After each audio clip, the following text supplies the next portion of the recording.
y'all. This is Neena Perez, and this is Straight Talk, No Sugar Added. And as you know, I go around this freaking planet of ours finding the best humans on it to come on here to grow, challenge, and transform your thinking.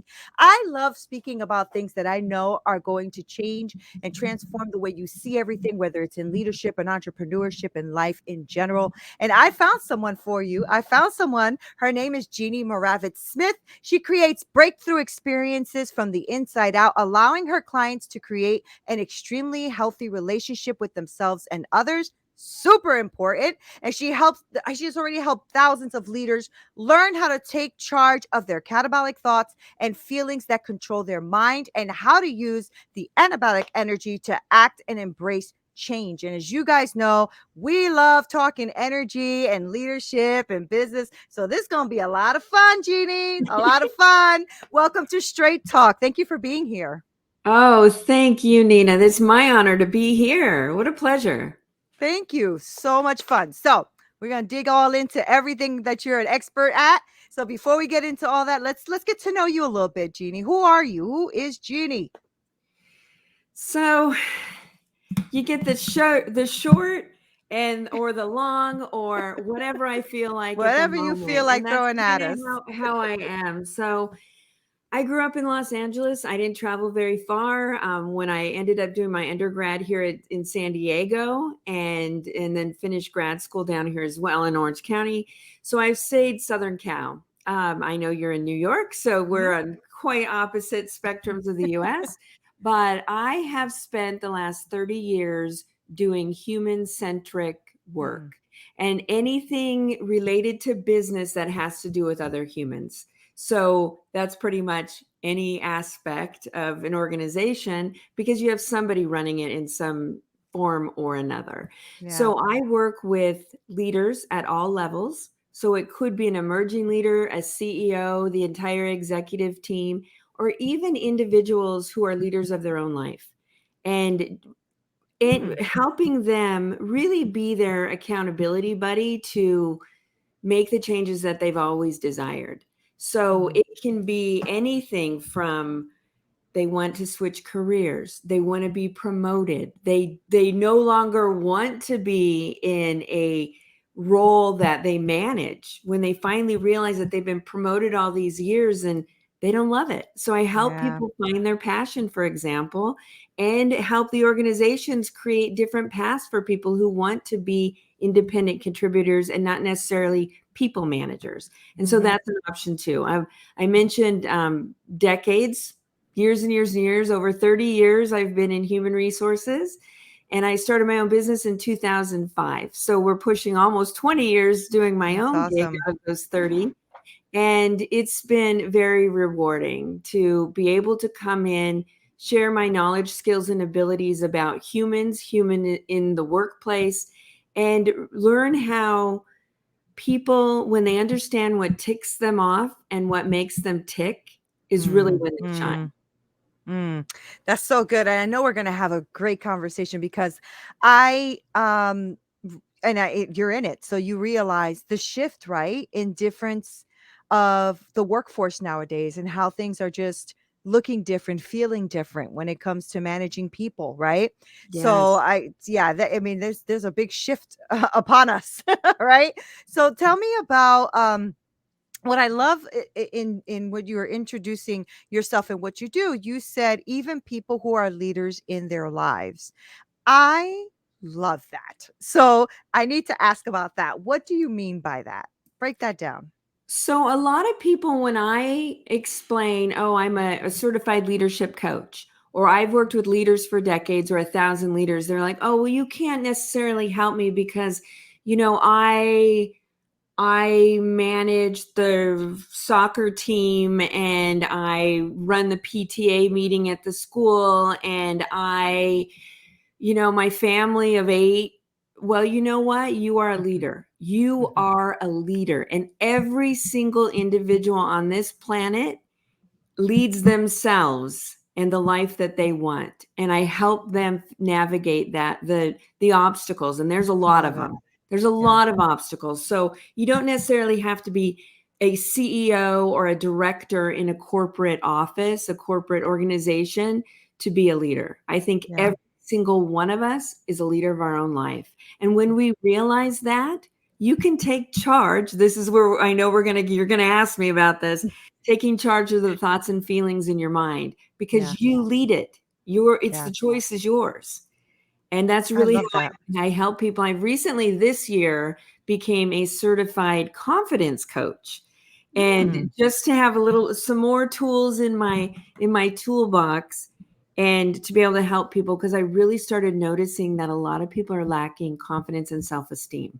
And Yeah. they may not necessarily describe it like that. They're not going to go, "Hey, I'm looking for a confidence coach." But what's gonna Right. come out where I'm like, a lot of individuals are running their adult life, leading their adult life, because of something someone said or didn't help them. Someone said something to them, or programmed them in such a way when they were younger, or didn't. They Right. didn't Right. give them Yeah. the The tools to be tools. confident. Yeah. And so I always say, it's never too late. Learn these things and start taking charge, making the changes. And especially now, since Yeah. 2020, 21, 22, I'll tell you, the last year was probably worse. 22 is worse than the previous two. Yeah. And I know a lot of people, I'm not the only one who's felt like, ooh, the world is changing. Not only the work world, but our lives, like everything's Yeah. different. And so there's a Everything's so lot of different. people who are feeling they want to switch jobs, but they're not confident enough to do it. And so I can help them with that as well.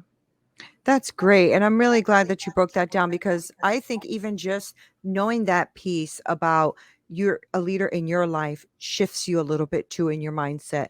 Sometimes when you speak to people, they're like, "Oh, I don't lead," or I'm not a manager. I'm like, "That's- yes, you totally lead. You lead yourself all the time." And All that's the something time. I believe in too. Like, people who lead like big families or their kids or whatever, you're leading humans, you're leading people. I think we just, put too many things in boxes, so you're a director, so you're a leader. If you're a Yeah. CEO, so you're the leader. But all of us have to lead. Even, I'm a director as well, and I have a team of like, I think it's 17 under me, right? But they have to be leaders. They have to lead their own decisions, lead what it, whatever is happening at that moment. If I'm not right there, so I thank you for breaking that down. Sure. Um, I also so yes, you touched on a bunch of little things that of course I want to dive into, right? So I do want to talk to you though about the what I said in your bio, because I want you to break that down first, and we're gonna break that out. So the catabolic and the anabolic, right? Yes. Because that's so key in leadership, and I just wanted you to kind of explain a little bit of that to us. Okay. So when I went to coaching school, there was two parts of it. You could become a certified professional coach, which I did, and then you can also become a energy leadership index master practitioner. So what is that? They call it the ELI, and it's an assessment that I prefer my clients start with, Hmm. because what it does is it gives a snapshot in time of how we show up when we are with our friends, with our loved ones, when we're having a good time, no stress, no pressure, everything's great. And it puts it in 7 different levels of energy. And as Hmm. you know, the whole world is run by energy. And there's a comparison to what happens to you when you're stressed.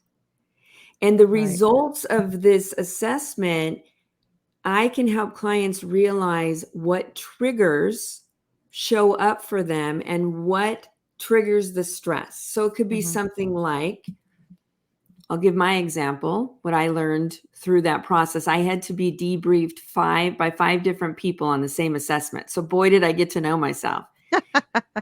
One of my core values is respect. So I Hmm. didn't realize that. I knew I liked to be respected, but I didn't realize how much it meant to me. Mm. So when somebody is compromising my value of respect, I would tend to react. Like something was triggered. I felt weird. And then I might like, why are you asking me that question? Like in that manner.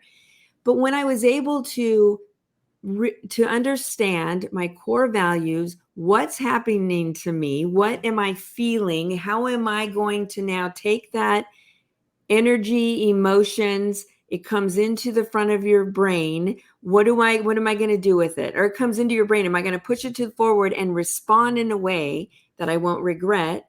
Or is it going to go down into the brain stem where I'm freaking out and feared because I'm being compromised in some way? So now you go into kind of fight or flight. So if you can understand what it feels like, what's happening, and I'm talking within seconds, this is getting to really know who you are at the core. Right, right. Then you say, ooh, I'm feeling this. How do I want to respond versus react? Because you cannot take it back. You can't take back the way that you've left people to feel. They may not, as you've heard this before, they may not always remember what you had said, but they will never forget how they felt after the conversation they had with you. You're nodding your head because you remember a time. I remember a time where I had a CEO yelling at me so bad, like 8:30 at night. I had been there since 7 a.m. and he was yelling at me because he was mad at someone else. And I remember my feeling like I had like sweat building up in the back of my neck because no one's ever talked to me like that. Like he was disrespecting me. That's way before I even studied values and how important that is to and how we show up. So anabolic energy is taking everything that comes in and saying, you know what, I'm going to put anabolic is positive, catabolic is very negative. So do I want to be do I want to play a victim here? Do I want to be stressed out? Do I want to fight or flight? Or am I going to flip what's happening around and say, glass half full. Oh, that person maybe doesn't know how to do this or whatever it is. So it's looking at things through a different lens. And what you're talking about is so important, isn't it? Because it's literally about digging into you before you could even lead others, really, effectively. 100%. And I've been saying that a lot lately. We cannot really successfully manage or lead anyone else till we figured out who we are. And then the next step to that is share who we are with those we lead. And a lot of people don't. Well, I have to put my very professional strict, I have to be a badass at work. No, you can be. You could be a badass, but you should be nice too. Nice and kind and considerate and let your staff members know you care. And this is one that I coach a lot of people on. But some of them are like, but I don't care. And you know what? Then maybe you should step out of that role. Then you shouldn't lead. Don't try to pretend you care because people aren't stupid. They're going to see right through it. They feel it. If you don't care about people, then stop leading them. Yeah, I 100% agree. And that's when I say, look, maybe this organization has this other opportunity for you because you climb the corporate ladder because you think the money's here because you have to manage this huge team. You're not happy and they're not happy. Right. And guess what happens? The bottom line of the organization, it's not happy because there's such dysfunction. But that's also, sorry, go ahead. No, go ahead. No, I was going to say that's also the organization's responsibility too, because a lot of times they just promote you because you've been there a long time. And just because somebody's killing it on the floor of sales does not mean they're going to kill it as a director or manager. And when you say sales, that's usually always the case. Every company that I worked with, like, oh, this is the head salesperson. And then guess what? You make them a leader. They don't like it. Sales go down. Put them right back into the top sales position. And they did, and give them the same compensation option, opportunities, right?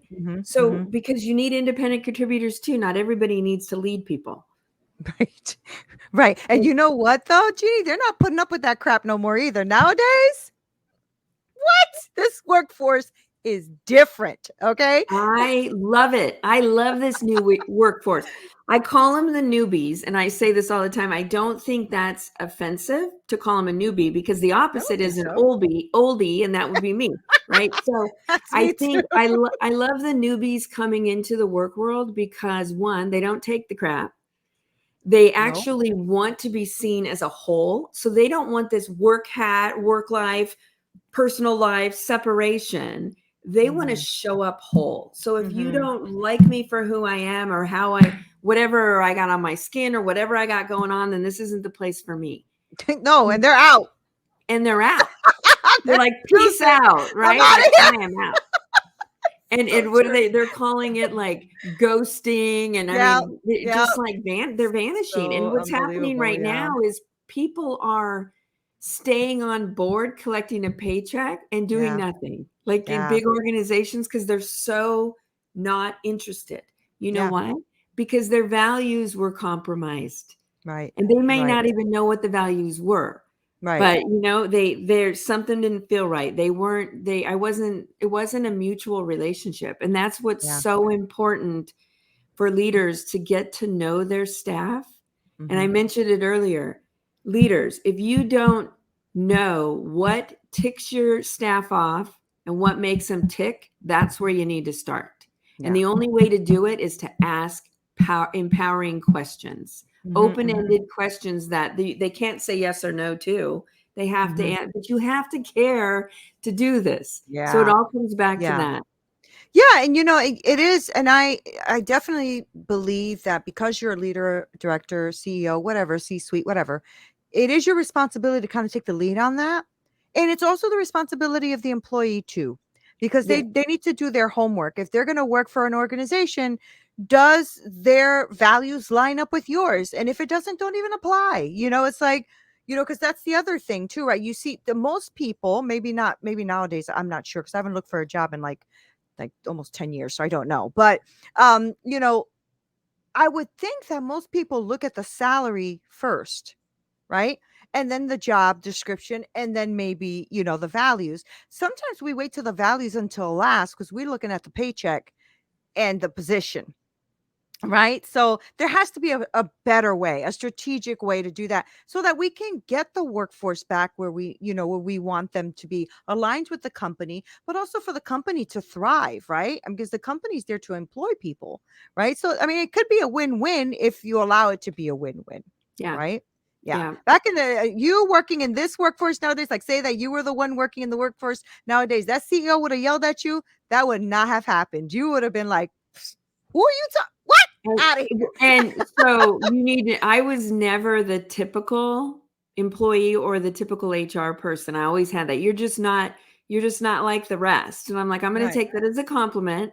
So Right. that particular night when the CEO yelled at me, I walked out and quit. Yeah. Yeah. And he called me That would have back been me too. Yeah. the next day and he said, "You can't quit. We need you." And I go, "You need Should have to thought about that yesterday. never talk to me like that again and Yeah. never talk to anyone else in the organization like that again. Do I Yeah. have your commitment?" Yeah. Because that's Good for ridiculous. you. Now, Good for tell you. me how ridiculous that was. Yeah. And it never happened again. Yeah. No, good. And you know what? Just playing a little bit of devil's advocate too, I can understand that he might have just taken it too far and then felt like crap afterwards too. I think we tend to forget that our COOs, our CFOs, all of them are human, right? And they're going to go through stuff too. And we're sometimes we're expecting them to be at this high performing level all the time. Yeah. But Jeannie, I mean, they're like you and me, right? I mean, they're gonna go through some stuff. They're not always gonna be friendly. They're not always gonna be kind, but it's not on purpose and it's not to be cruel or that they're bad leaders either. I think it's humanity, right?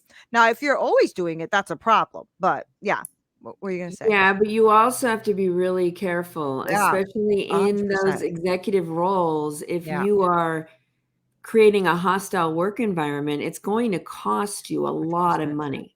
And Yes, so it is. it's It best is. to bite. Look at I have scars on my tongue from biting it. That's funny. You have to learn how to respond versus react. And if Yeah. that means you pause and take a Yep. deep breath Yep. Man, I do that a lot. and then you respond. I educate people all the time. Nobody expects you to respond instantaneously. Right. So pause. It goes the same things in a job interview. If Yeah. you are interviewing with somebody and they ask you a question, it's perfectly okay to say, "Can I have a second? I want to gather my thoughts on that." Okay, I'm ready. So people don't think that they can do that, but when you Right. do that, guess what? The person interviewing you admires the fact that you are not going to just Thoughtful. be spewing out answers because it just seemed like the right thing at the tip of your tongue. You're actually Right. going to calculate your thoughts and then respond versus react. So I Yeah. encourage people to do that. And the people who have practiced it, they get the job because Yeah. they stand out as someone who's really making good, thoughtful decisions. Right. I think when my COO sees this interview, she's going to think I spoke to you before I sent in my evaluation, because I just sent it in like 3 days ago, and I literally just put that. I said, one of the things I'm working on the most, because you have your goals for the next year or whatever, is to pause, to not answer right now, and to answer when I'm ready to answer. And that's so funny. You just said like exactly almost verbatim what I Oh wrote my down. So goodness. she's going to be like, "Did you get that from Jeannie?" Uh, so Jeannie, tell me about what you do then, because I know that you're working with people and you're helping these these leaders, and I know you're helping with their mindset and energy, which I freaking love, right? Are you helping organizations as a whole, like groups, like the Yes. manager and the teams? Yeah, Yes. tell me about that. Tell me how that Yes. goes. So it could be we have a series of training programs that we can come in and do anything from training leaders on how to coach, like lead as a coach, Yeah. emotional intelligence, different communication programs. Right now, I'm working with a rather large organization to, we did a DISC assessment on different teams, and we're looking at how people are showing up so that you can actually proactively give Neena what she needs, because if she's a D and I'm a C, Mhm, then mhm. this is how I respond to how D's. But what if I gave her this way? You get a different response. So if Yeah. you learn with the other team members how they show up in the work world, you can now provide service to them, like you said earlier, servant leadership, and be able to provide them what they need in a Mhm, manner that's not so like chugging through mud. Sometimes it's mhm. like that way with some people. Yeah, So I'm for doing sure. that as an example. So we can do assessments, training, speaking engagements. I have set up entire human resource functional departments Oh, in startups. So anything like that, performance management systems, mhm. that's it. So do you Anything work related to humans. does it are you working with, like, just major organizations, or do you work with the smaller entrepreneurial groups and things like that as well? My preference and where I grew up in is the smaller entrepreneur startups. Mhm, I love mhm. startups. And if Yeah, a startup is proactively setting up processes and functions and structure, everything based on their culture, they have saved so much time and energy. yeah, So catch yeah, them before they make all these mistakes, or and looking at the hiring process and saying, "Oh, yeah, well, that doesn't really support our culture, but this does. Let's change this, and that," for example. Then you're yeah, going to be bringing in the right people. Like yeah, put in the right assessments, who should be on the interview teams, so you get the right people on board, and you don't waste time, money, and energy. yeah, which And that's this what, like happens, the which happens. turnover, and Yeah, just yeah. put the right systems in place. And so I like working with smaller organizations, entrepreneurs. It's I've been doing it since 2005, and Right. so I think I definitely have the knowledge, skills, and abilities to share with other individuals on what not to do, what not to waste Mhm, their time doing, mhm. where they should focus their zone of genius and hire people. Like we were talking VAs earlier, like get somebody to do this, and that, because you should be spending your time elsewhere Do running you the do business. this virtually, Yes. Yes. okay, great. Yeah, That's virtually great. or in Yeah, person, yeah, it's easier, and it really, since the whole world went virtual in 2020, I can work with anyone yeah. anywhere on the globe. Right, And right, so right. Okay, it's been really okay. good. I've had a lot of interaction, a lot of people on the East Coast. And it's just, yeah, it's good. I've helping people just be able to like eliminate obstacles and avoid things that are going to Yeah. cost them time, money, and energy. Yeah, that's good. Let me ask you. So, if somebody's listening right now and they're like, I, can you just give them like one idea or tip that they can do to hire well in this market, in this, season of our lives? Because 2022 has been a challenge. I'll be honest. It's been Yes. a challenge to find people that'll stay long, people do align with your values. You're right about that. They say they do on the interview, right? Yeah. And then you quickly find that that's not the case. So what do you think is a good idea right now, or a good strategy for someone who's trying to hire a good team member?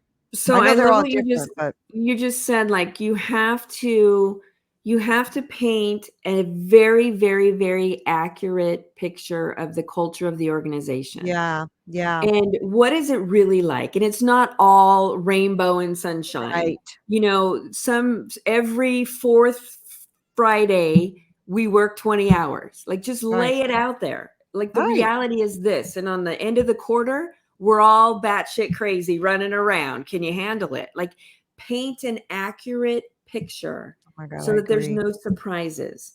Set up interview questions, which this is key, and different people to ask different questions. You don't know how many times I've gone into organizations like, oh, we have an interview team. I'm like, okay, Mary, what do you ask? I ask this, this, and that. Nina, what do you ask? Well, Mary's asking those same questions. So let's don't waste our time asking the same questions. Yeah, Let's yeah, everybody pick 4 questions each and then come together and have this team. But probe down, ask question upon question upon question upon question. And the way to do that is to have a seasoned person who mhm, has interviewed and they really like, and they're intuitive. Like, I totally believe in intuition. So come in and say, I don't know. I actually think this person's BSing you here.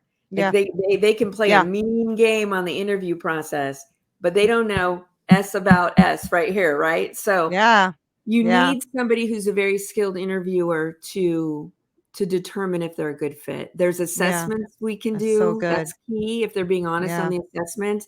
And don't just hire, we all know this, a warm body who talks a mean game. It's your right. job to evaluate them like you would a car, a house. You're Mhm, going to do an mhm. inspection on a house. Put as much effort into that. Don't just go, oh my God, she went to my school and I really like her. Don't do that. Like, we had so much in common. Absolutely no. You probably want to bring somebody who you don't have things in common with. So, and That's hire good. those, figure out where the gaps are in the organization and hire those people who are stronger than you Yeah, in those areas. so And good. if Yeah, you want to retain them, let them do what you hired them to do. Do not micromanage. I can't even believe we use the word yes. micromanage in 2022. I That was know. something from the damn 80s, right? 2022, we do, like, hire them and communicate. That's not just, I guess I'm giving you way more, but I love communicate, it. communicate Yeah, all the time all the time. and get to know them. Get to Yeah, know them as a yeah, whole person, not just how they show up at work. Ask them more. Find yeah, out what Nina does and what she needs from you as a leader. Be yeah, that coach. Make them have an opportunity to improve and be even stronger. yeah. Don't be Oh afraid that they're man. going to take your job. Don't be afraid Oh, that they're going to thank take your you. job. Yes, exactly. If you're doing your job well, there's nothing to be afraid of. Do your job well, there's nothing to be afraid of, right? I Bam. think the only time that we become afraid is when your ass is not doing what you're supposed to do. That's bottom Bingo. line. Bingo. And I So agree, like everything you said just like sings to my heart because I'm a leader and I'm a servant leader, but I do everything that you said. But I think it's also the coach side of me, right? Been a yeah, coach for a couple of years, and and I don't know, maybe we should just have all these leaders take coaching classes we because should. it does something for you. It gives you empathy. It helps you become a better listener. You Yes. really are intuitive. You're starting to really like dig in, and that's what happens with a lot of the team members on my team have when they leave and thrive, right? And they still text me, they still call me to see how I'm doing, they remember my birthday. Those are, I'm the director, they're just like, going off to do these different things, right? And they're just like, hey, Neen, just wanted to say, I thought about you today. I hope you're doing well. And I'm like, oh my God, it's so nice, right? But it's why? Because I just literally pour myself into them as well. And I let them be them. So what do you do? What do you like? Oh, you like doing that? Get out of here. Like that kind of stuff. You made Yeah. a strong connection with Yeah. them. Yeah. People need to feel a connection, and Yeah. they will say that they're leaving for more money, Yeah. but that is never the number one reason they're leaving. They're leaving Yeah. because they either it's the relationship or lack of relationship they have with their direct supervisor. Yeah. I agree. Yeah. 100%. I agree. And also another thing that I want leaders who are listening to us right now to understand is that you still have a responsibility to lead. You have a responsibility to have structure. You have a Mhm. responsibility to show the employee or your team member how is it that they're going to give you what it is that you need for the organization. Because one of the things that I've gotten a lot of when I interview is when they say, I wasn't I wasn't trained well for my role. I felt unequipped. Like, and I'm Mhm. like, wow, that's interesting, right? Because most, some leaders go from one end to another. They become either your best friend or they become a tyrant, right? So we Right. have to find that beautiful middle ground where you can still be their leader and they respect you, but also their coach and somebody who can lead them into a better place of themselves as well. So this was awesome. Oh, you left some good stuff on here, Jeannie. I love it. Yes. I love it. All right. So I know that like I said to you, I have a lot of leaders, a lot of CEOs, a lot of entrepreneurs. So if they want to work with you, because I don't see why they wouldn't, right, Jeannie? Like, come on. They want to work with you and call you for their organizations and stuff, because I know that in my organization, we really respect that, and we do that where we hire people to come and like help our teams become better leaders, right? And that's what I love about Great. it. I mean, Yeah. it's a good thing. So how do they get in contact with you and your organization? Tell us the name of it, how they get in contact with you, all of that. It's Dynamism Leadership. And it's the easiest is to go to the website because I have just everything's there. Okay. It's I'll spell it for you. So it's Dynamism Leadership. So DYNAMISM and then leadership.com is the Okay. website. There is a link there to schedule a 15-minute chat with me to see if we're a good fit. We can Mm-hmm. start there. You can get on my schedule. There's also a link for an upcoming confidence group coaching program. And the seats are filling up, but it's by application only, because when you do group coaching, you really want it to be the right people in Yeah. the room. Agreed. And it's going to be remote, or virtual, so anybody anywhere can join. And that's going to start in January. So that's something that's up and coming. And it's to everything that we talked about. So Mm-hmm. Mm-hmm. that application is on there as well. So again, it's dynamismleadership.com.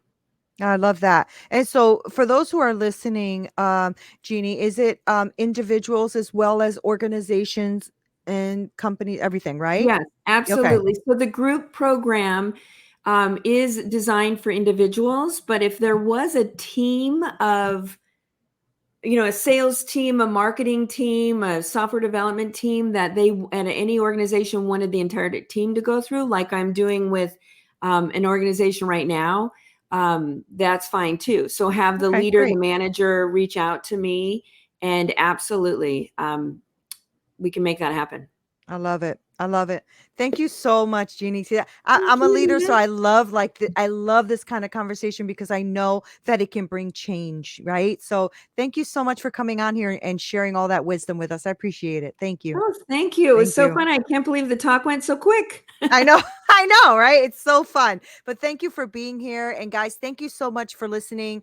I knew that you would. I mean, I tell you, I find the best humans on the planet. I told you. So I Woo! found Jeannie. Here we are. She dropped some knowledge for you. Now make sure, because I know a lot of you who are listening are leaders. I know you are because I speak with you. We are a close community. You guys are a bunch of straight talkers. Make sure that you go ahead and go onto her website. I will link all of her information below because I don't want you to miss anything. And if you want to work with somebody who's working in teams and corporate on the individual level to like really help you structure what it is, who you're leading and what you're leading, or how you show up when you're leading, this may be the woman for you. So make sure you get in contact with her. I love you guys so much. This is Neena Perez. This is Straight Talk, no sugar added. Until next time.